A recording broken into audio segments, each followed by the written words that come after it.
Hey guys, let's talk about sublayers and layers on a fiber laser and what it actually does for us. So I've got this image here. It's going to be a coin. It is a 3D depth map. And when I go into the image, when I double click and pull up my cut settings, I don't have a bunch of sublayers available to me here, but the one sublayer I will have is going to be my cleaning pass. And that's going to give me an option to deep engrave and then kind of clean out that schmutz that happens when we're engraving in our metal. So let's go down here to 3D slice because that's how we're going to do a deep engrave. And let's go ahead and enable our clean up pass. So what this does is it gives us a sub layer or a second layer. This first one is going to be my slice layer. And this is the one where I'm going to move up my speed. I'm going to jack my power way up so that it does a really deep engrave. I'm also going to lower that frequency. If you remember from one of my other videos, a lower frequency is going to engrave deeper. I'm going to leave my Q pulse width at 200. We'll go over Q pulse for those of you with a MOPA at another time. And then I'm just going to pull my DPI to 300. Actually, I'm sorry about that, 3000, so that I get this really detailed run.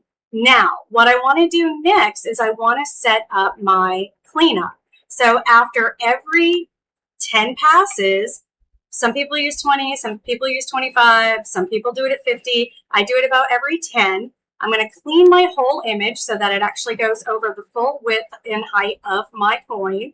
And then I'm going to go up here and I'm going to bump that up to 2000. I'm going to make sure that power is a little bit lower because really we're just trying to blow off this schmutz, this powder, this dust, or anything blackened that is hit and been left on our coin or on our metal. Also going to bring my frequency up to 100 because I really don't want this to be a deep engrave. Again, leaving my Q pass at 200.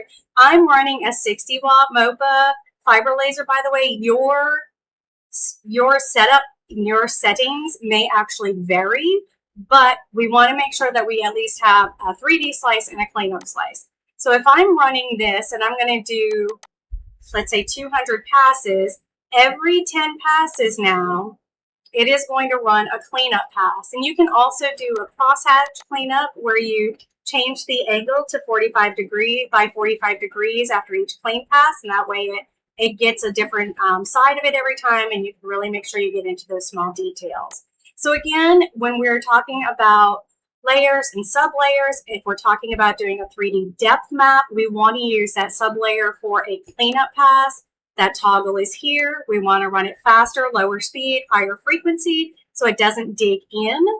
Also running it at a 45-degree angle and crosshatch will kind of clean out more of that before it starts digging any deeper.